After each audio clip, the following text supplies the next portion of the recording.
Okay, so last time we learned. Now we're learning, continuing this speech that the Lubavitcher Rebbe gave at the end of 1991, Tafshin Nun Beit.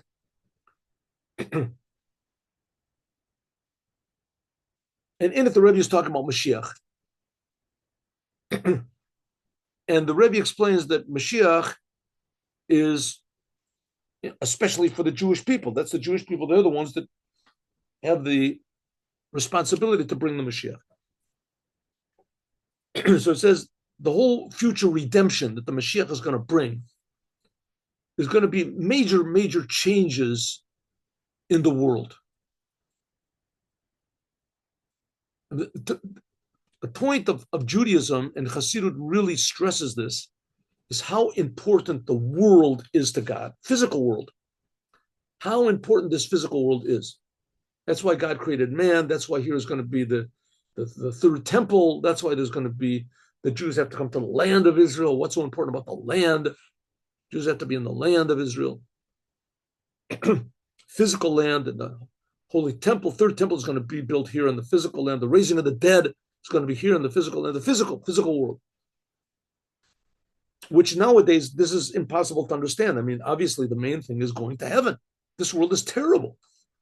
This world is frustrating, and it's how you say, the misleading, tremendously misleading, and it brings people to kill each other and steal and rob and going against God and going against themselves and going and no, you don't have to. They have the class to teach how terrible the world is. The world is awful, right? On the other hand, this is where God wants to be. The potential of this world is fantastic. It's something that you can't be found in the heavens, the highest heavens, this heaven world. So that's the idea of the future redemption that we're waiting for, is just to reveal the good in the world.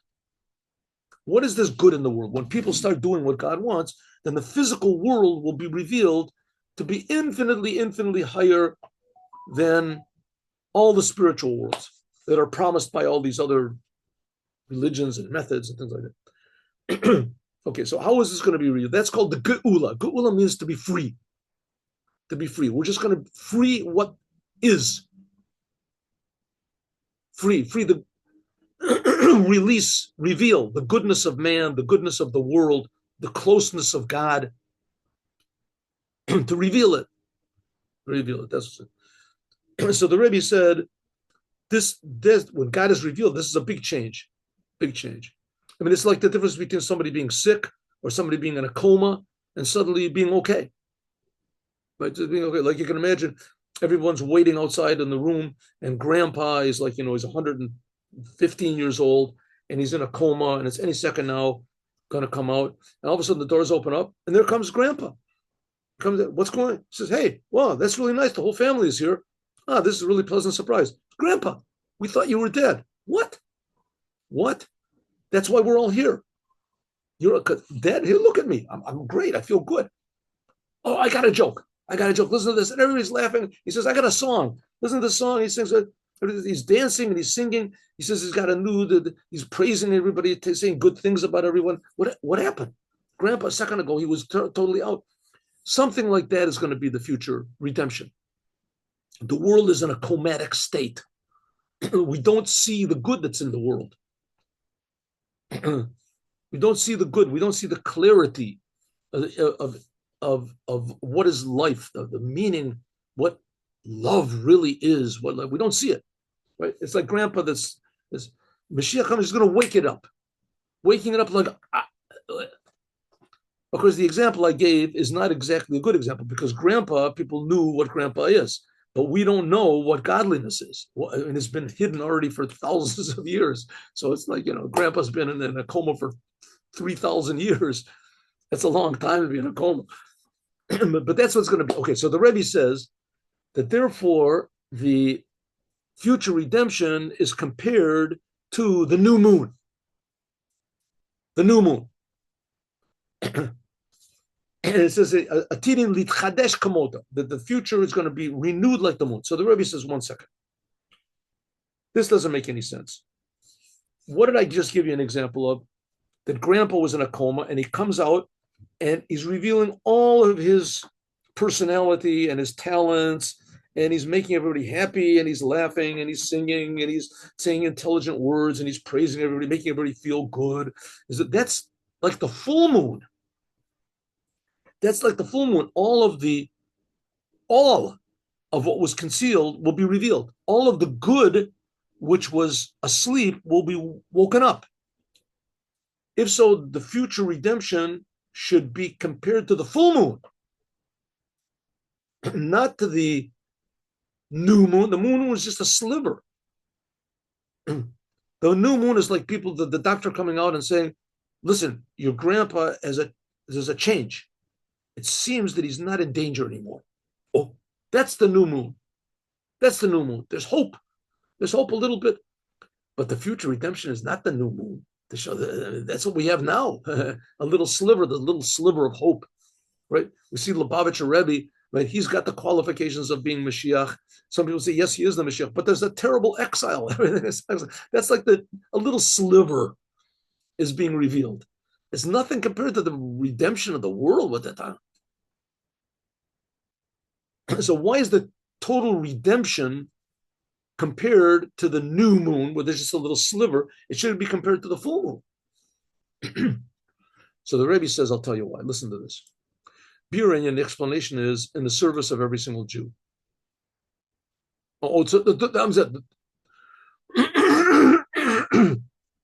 Yeah, so the Rebbe revealed. Maybe we'll go over this. We did it yesterday.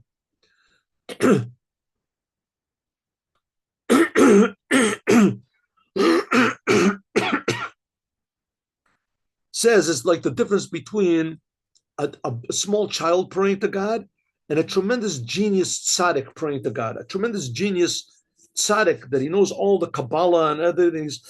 Moshe, Rebbeinu, praying to God. The ultimate of humanity is praying to God, and a little child praying to God. So in some ways, they're praying to the same God. There's only one God. In some ways, the prayers of the child are more complete. Why? Because it's simple. He doesn't even know about any details. He just knows God exists. That's all. God exists. What is God? I don't know. What is God? Ask Moses, what is God? What is God? There's Atzilus, there's Bria. What is God? He's the creator. He creates everything. No, he's the creator. What is God? I don't know. In the end, he doesn't know. In the end, just like the child doesn't know, and you can't know what God is. God is infinite. He's creating us. Also, Moses doesn't know what God is. Despite all the conversations he had with God and the revelations he had with God, and he was the only one to go on Mount Sinai, no one can possibly have any idea what God is. God is not a thing. God creates all the things. God is not an existence. God brings everything into existence. So what is the essence of God? I don't know. So who is closer to God? Who has the picture more accurately of what God is? The child or Moses? So we said, well, both of them. But Moses, in order to get to his essence, he has to remove all of the knowledge that he has, because God is not that. He's not that. Not that what I say God is great. That's not what God is. That's an aspect of God. Greatness comes from God. Wisdom comes from God.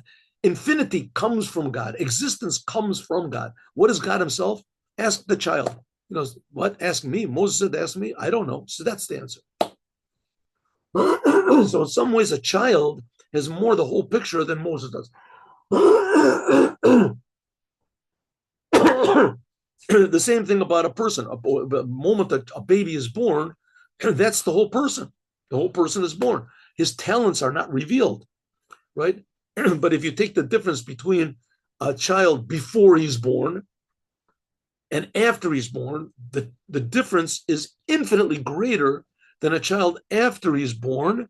Then when he's old and he becomes a wise person and he knows all the books in the library and all the books of the Torah, and is tzaddik, that is certainly a big change, but it's nowhere near as big a change as coming from nothing to something. So says the Rebbe, that's going to be the thing of the future redemption. We're going to see that everything is coming from something to nothing. Here, so the pure godliness all the time. Okay. Therefore, he says, which is not the case. A child, his attachment to God comes from the essence of his soul, above all of the different names of the soul, the nefesh, ruach, neshama, chaya, even yechida. It's above that. Above even the child is called, the Jewish soul is called a portion of God from above. Okay, Birenya, let's explain this.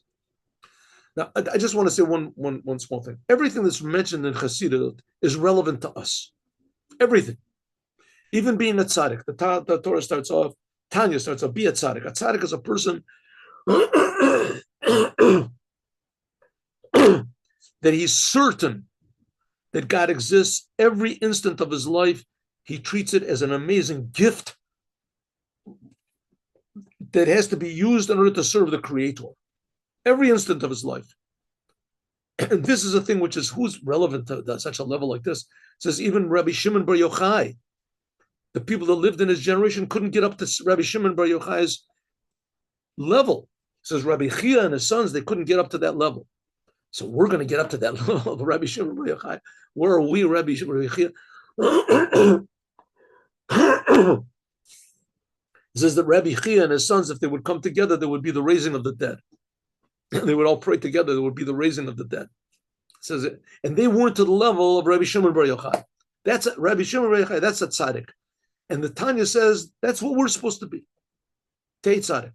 Okay, the Tanya explains to us that we're not going to get to that level, but nevertheless we have to strive for it because it's relevant to us. In the days of the Moshiach, we'll all have that level. But until those days of until the Geula, all of these levels are relevant to us. Why am I saying this? Because what we're reading in the here in Chassidut, this is not just theory or how do you say an ideal picture, utopian picture of how the world is supposed to be, right? It's true that it's also that, but it's telling us how the world can be right now, should be right now. It's telling what we should strive for inside of ourselves. We can't say, oh, this is the wisdom of the Rebbe, this is the Lubavitcher Rebbe, this is like Judaism, this is like sort of Kabbalah, this is the big tzaddikim. It's not so. All of this is relevant to us. And we should strive for it. We should try for it, not just to understand that we can explain it, and ideally. And the whole book of the Tanya is coming to tell us that what happens in the meantime when you don't achieve these levels. What are you supposed to do? You're supposed to try to be a tzaddik all the time. And the Tanya explains you're not going to make it. The chances are very slim, but you have to keep trying. And what should you do in the meantime? How are you going to keep happy? How are you going to keep positive? That's the whole Tanya tells you. That's called the Beinoni. Okay, let's explain this in the service of every single Jew, every single day, every moment. Hatchalat hayom, the beginning of the day. Let's see what this is over here. Oh, the beginning, every Jew begins his day, mikatan vad gadol, from a child until an older person. You say, Mode ani lefanecha. Now, if you're not a religious Jew, so maybe you won't know what I'm talking about, but this is, if you open up a prayer book, a Chabad prayer book, I really am not familiar with other prayer books. I'm sorry. But in Chabad prayer books, as far as I know, in the Shulchan Aruch, it says that you're supposed to say in the first thing in the morning, and it is the very first thing we say, even before we wash our hands. You're supposed to wash your hands in the morning from a vessel.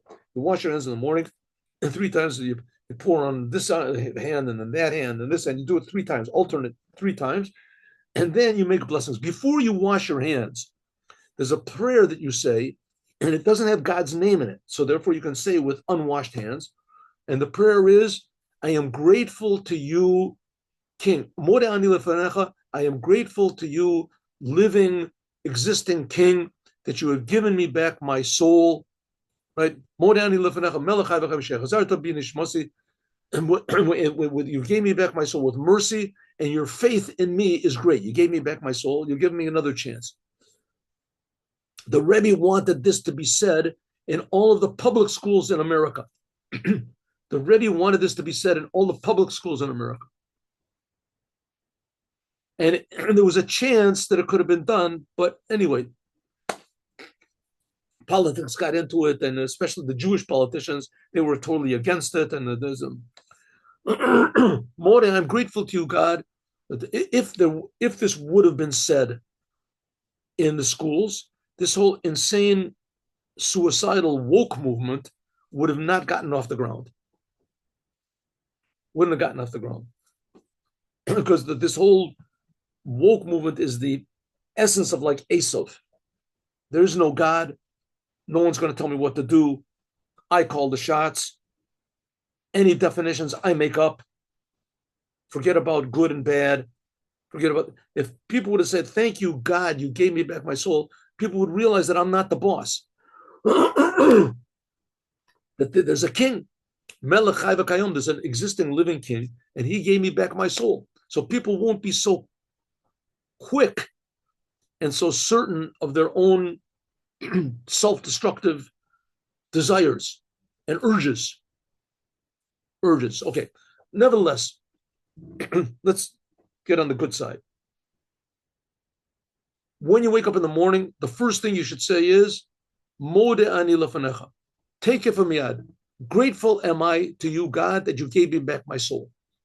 Immediately when a person wakes up from his sleep, even before he washes his hands, namely that the foundation, the very basis of serving God every day is bittul, surrender, v'hodah, and gratitude to God. Ad kedei kach, to such a degree, she'od lifnei she'nirgeshet metziut adam, even before you feel that you exist, ani, before you say, you don't say, I am grateful. You say, grateful am I to you. Before you feel your I, yeshno kavar bittul, you're already grateful. You're already giving gratitude to God for creating you. Modeh. Shezeo, this is bittul, v'hodah, this is surrender, and the gratitude, thanks, that from the essence of the soul. Not because of anything that you feel. In other words, you wake up in the morning, your whole being is renewed by God. A lot of people go to sleep, they don't wake up. I woke up, so therefore I am grateful with all of my being, my consciousness, my essence, my identity. Before you say any names, before anything, he opens up his eyes. Oh, this is a thank you, God, for me. Right? Grateful am I to you, God. First thing is gratitude. So therefore it says, Yesh Lomar, we can say, this has to be the foundation of the whole day. Because the fact of the matter is God is creating us brand new every instant. This instant, this is the word modeh, is the numerical value of 55. Hein means yes. Romans, this is the essence. Shalasham, that from there, mekavenet etzem and neshama. This refers to the essence of the soul. And then it says, Hein am levadad. Hein, they are. Hein means yes. Hein means also existence. They are. Etzem shalamayla, pure existence. Shalamayla gami b'chinas yechida. Higher than even the essence of the soul is usually the level. The essential level of the soul is called yechida. And even above that, this is the attachment miuchedet im yechido shel olam. This is higher than any connection that we have with God. Like it says, Hein laHashem Elokecha hashamayim. There is to God the heavens and the earth. In other words, just pure existence. Hein, this indicates that something which is higher than any possible level that you can possibly think of, even the highest spiritual levels, even the essence of the Jewish soul. This is something which is indescribable. How much more so above than the heavens or the heavens of the heavens. So that's revealed in the first second that you wake up. You realize, I exist. That existence is not me. It's not I exist. Existence is I. Grateful am I. Higher than any level of your I, of yourself. Even the level of Yechida, which we said that's the fifth and the highest level of the soul, This is just a name for the essence of the soul. It's not the essence of the soul itself. How much more so that there are things which are before Kodem, even Ani Lefanecha, something which is before my whole existence, my I, myself. Bitol shebechenes yechida. This is the surrender of the level of yechida from the essence of the soul, which is higher than even yechida. Okay, so usually it's explained like this: the Jewish soul has 5 levels to it: nefesh, ruach, neshama, chay, and yechida. These are 5 dimensions of consciousness. Nefesh is the lowest. That's action in the world. I'm alive. Ruach is spirit. Feeling there's something spiritual in the world. That's more emotions. Neshama, that's feeling that there's a source even to the spiritual. That's neshama, that's intellect. Chaya, that's willpower. That's the willpower behind the intellect. This is sort of like, this is life. The feeling of life. You're alive. Yechida is the connection to God. It's the connection to the source of life. That's the essence of the Jewish soul. Says the Rebbe, not really. That's the name for the essence of the Jewish soul. It's really not a level. This is like pure godliness, but nevertheless, from this comes the tendency of the ability, the tendency of every Jew to give their lives for God. To give their lives for God. Like in the time of the Inquisition, right? The church was ruling over everyone. They tied people to the stake and they said, just renounce your Judaism and we will let you live. And the people said, okay, no problem. They brought a cross or whatever, kiss this. And the person says, Shema Yisrael, I can't do it. Why can't you do it? What's the big problem? Right? Believe you, you're kissing a pickle or something. What is it? Just to give a little kiss, you're going to give your life. So suddenly, all of a sudden, he feels, no, my life is not my life. It's God's life. God would not kiss this thing. God would not do a thing like that. This is the opposite of what God wants. And they give their life. Even non-religious Jews are willing to give their lives. That's Yechida. Says, but nevertheless, even though it's a connection above understanding, this is like the connection that Abraham had to God, but nevertheless, it's a connection. There's a name to it. And the essence of the soul is even higher than that. The true essence of the soul. That's the thing which is indescribable. All you can just say is, I'm thankful. I'm thankful. I just can give thanks. It's something that can't be understood. This is the attachment of the essence of God above any title or name. We can also say that this is stressed especially it says when a person wakes up from his sleep, that he becomes a brand new, when a person wakes up, he becomes a brand new creation, like a child that's born. Even before he starts to say, even before he starts to say, Modeh, Ani, Lefanecha, when he says something, this is already a movement. He's already expressing something. But it's just a movement of surrender to God and thanks. I'm thinking, I'm speaking, I'm doing something. When a person wakes up from his sleep, before he can even open his mouth to say anything, he's Yitzia Mimitzoso. That a person says things, this is going out of a person's existence. Before that, even higher than this, is opens his eyes, it's just a revelation that he exists as in essence, totally incomprehensible. Lifnei, before he begins even any movement, whatever, he wakes up from his sleep. There is all there is just revelation. There's revelation. There's a me, here I am. I don't know where it came from. I have no idea where it came from. That thing of where it came from, that's God's essence. That's why it's a very important thing, this idea of faith. You have to have faith in God, because as much the Chassidut is understanding. Chabad is Chachma, Bina, to understand, even though that Chachma is really faith. But nevertheless, it's the spark of understanding. Is understanding. Judaism, as much as you can understand the Arizal, I mean, I know I've told you the story 100 times, but there was someone that went into the Rebbe, that this person was a rabbi, very well-informed religious rabbi, And he was also a professor, I think, in biology or in physics or something like that. And he went into the Lubavitcher Rebbe for a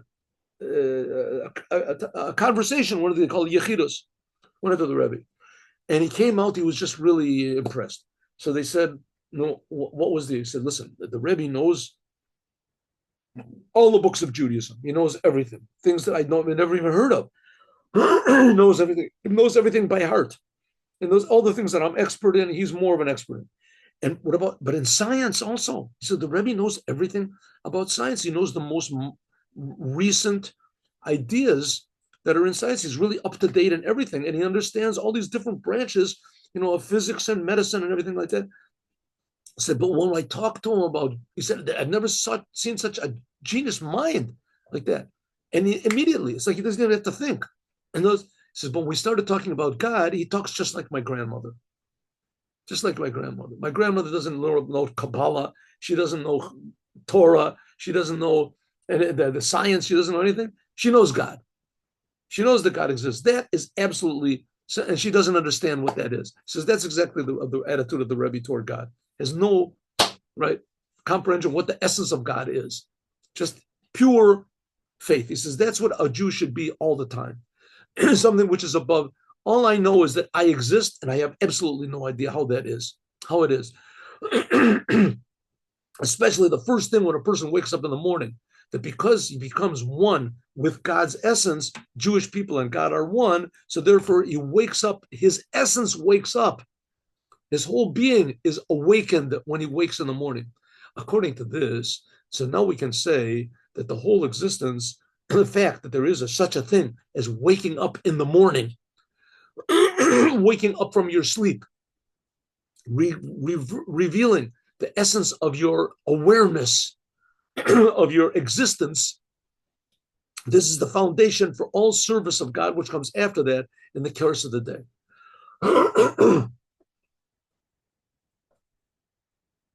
This is what's called revelation from above to below. First of all, you surrender yourself to God. First thing you wake up in the morning. You say, Mode ani, grateful am I to you, God. Afterwards, it says you wash your hands. Then you make blessings. Okay, this is all in the Shulchan Aruch, what you're supposed to do. You say, the soul that you gave me, God, is pure. You created it, you formed it, you blew it into me. This refers on the different levels of the soul, from Atzilut, Tohorahi, it's pure. Then it comes to Bria, Yabrata, and then Yatsarta. These are corresponding to the different languages of Nefesh, Chaya, Nefesh, Ruach, Neshama, etc.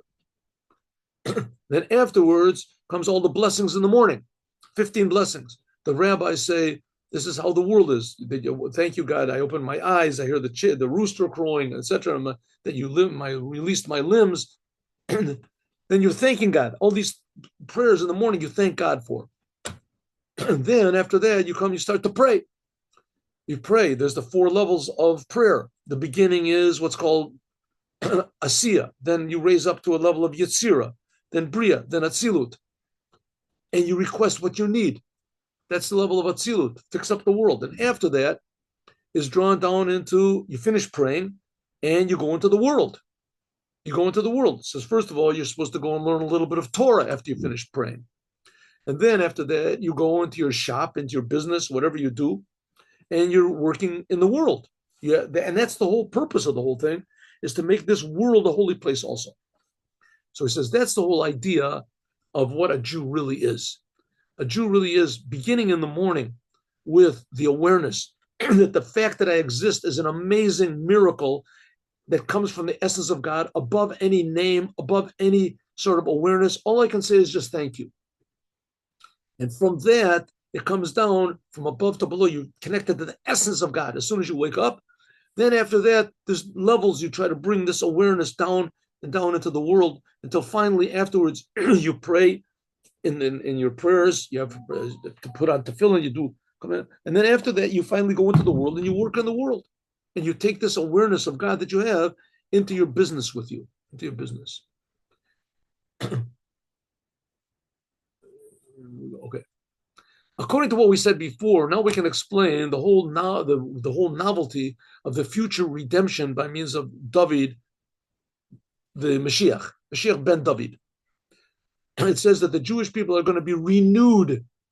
Why the Jewish people, the future redemption is compared to the birth of the moon, the first sliver of the moon, and not the complete whole moon. The comparison of the birth of the moon on the first day of the month, the comparison between the first sliver of the moon and the full moon, which is on the 15th of every month, this full moon is relevant to the level of light which is shining. There's full light. Namely, that from day to day, the moon gets bigger and bigger, like a child gets bigger. He gets more educated, etc., until he gets complete, which is not the case, the thing of the first sliver of the moon. When the moon is just born, this has nothing really to do with the light so much, because the first sliver of the moon doesn't really illuminate anything, right? If you're in the middle of a forest or somewhere,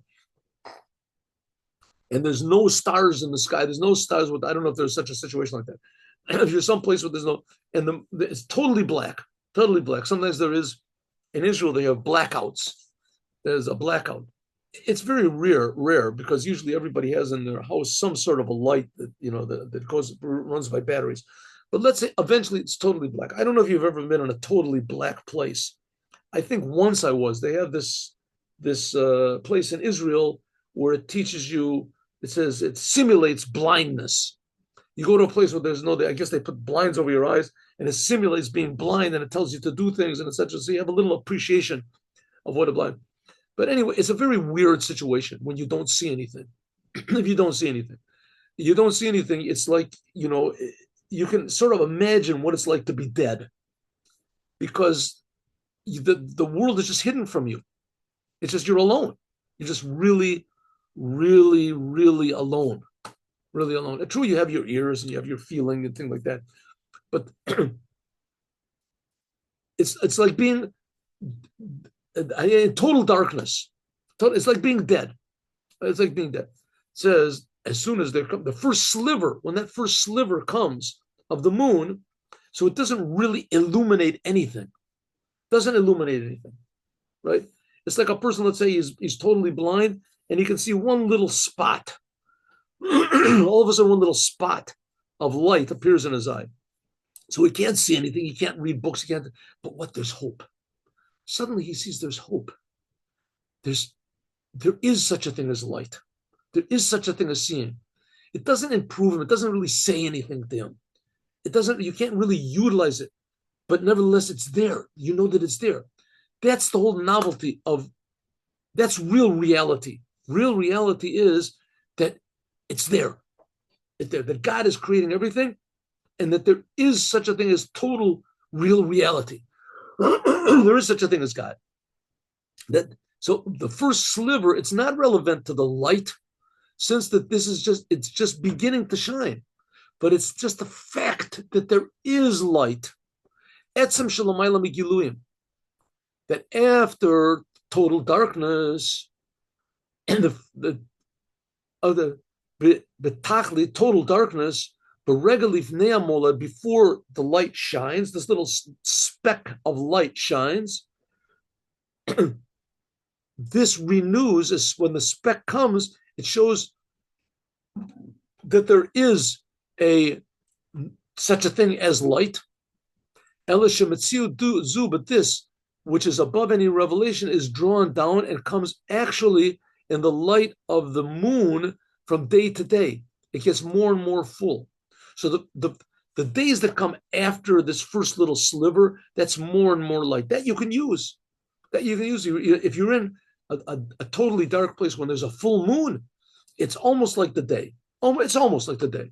You can see everything. You can see good. You can't see colors that well. You can't see this, but nevertheless, you can see all the details. You can see where the street is. You can see where your friends are. You can recognize people. If they come close enough, you can recognize who they are. You can see who they are, right? A person that's blind, he can't see anything. That first speck that comes when a person from blindness to be able to see, that first speck, what is that? That's hope. That shows that there's a whole new dimension of sense, of reality that you weren't aware of.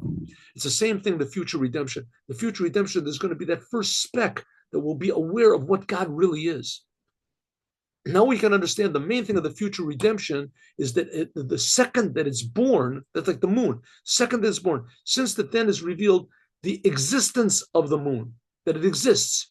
This is like the Jewish people, that the Jewish people, they're going to become renewed.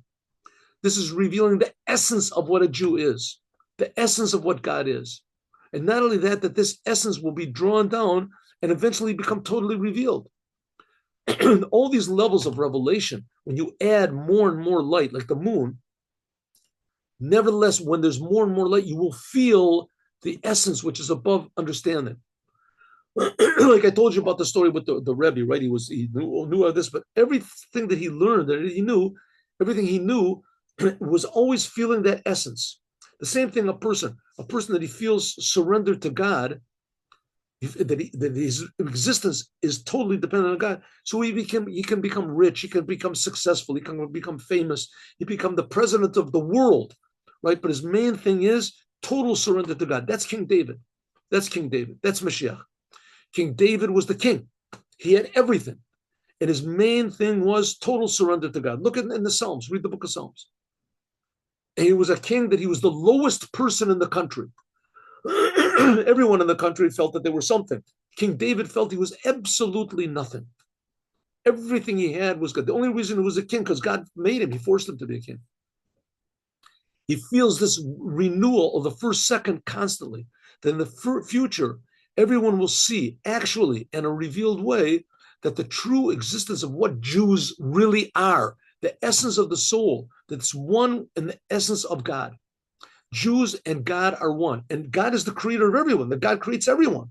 That's why the Jews are chosen. The Fish and Nimshah. Now, this is even higher than the level of being the sons of God. Being the sons of God, that's an aspect. We're, so to speak, separate from God. This is being totally one with the Creator. Kafish and Nimshach, like the first speck of light. This is how it's drawn down into all of the other names and other aspects of the world.